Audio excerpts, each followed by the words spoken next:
জিনিসটি বুঝতে গেলে বজ্রপাত কি এই জিনিসটি আমাদেরকে বুঝতে হবে। এই বজ্রপাত সম্বন্ধে বা বজ্রপাত সম্পর্কে আল্লাহ পাক রব্বুল আলামিন পবিত্র কোরআন মাজিদে 13 সূরার মধ্যে একখানা সূরা নাযিল করেছেন, সূরাতুর রা'দ। সূরাতুর রা'দের মধ্যে এই বজ্রপাত, বাংলা ভাষা বলি আমাদের দেশের মধ্যে যে ঠাড়া পড়ে, এই ঠাড়ার বিষয়ে পবিত্র কোরআন মাজিদে ইরশাদ করেন, ওয়ায়ুসাব্বিহুর রা'দু বিহামদিহি ওয়াল মালাইকাতু মিন খিফাতিহি। আল্লাহ পাক বলেন, বজ্রপাত এটা আল্লাহ পাকের একটা নিদর্শন এবং সমস্ত মানুষকে উপদেশ দেওয়ার জন্য, সমস্ত মানুষকে একটা আল্লাহর প্রতি বিশ্বাস আনয়ন স্থাপন করার জন্য কিছু কিছু গজব, কিছু কিছু নিয়মমালা আল্লাহ পাক রব্বুল আলামিন সৃষ্টি করেছেন। এর মধ্যে হলো বজ্রপাত একটা।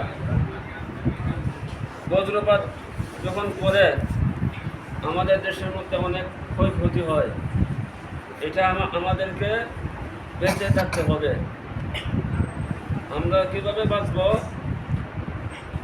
1 নম্বর নিয়ম হলো, আশেপাশে কোনো গাছ থাকলে গাছের নিচে যাওয়া যাবে না। যখন আমাদের দেশের মধ্যে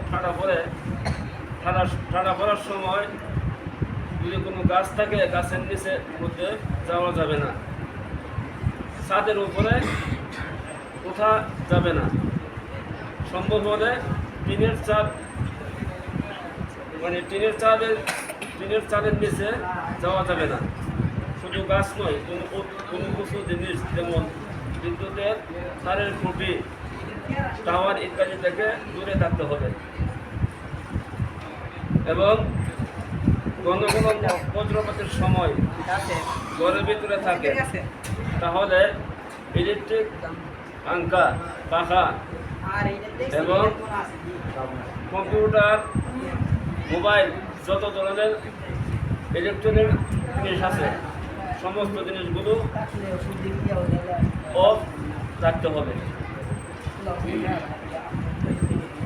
এগুলো যদি আমরা নিজেরা যদি সেভ করে চলাফেরা করি, আল্লাহ পাক রব্বুল আলামিন আমাদেরকে এই সমস্ত গজব থেকে মুক্তি দেবেন বা পরিত্রাণ করবেন।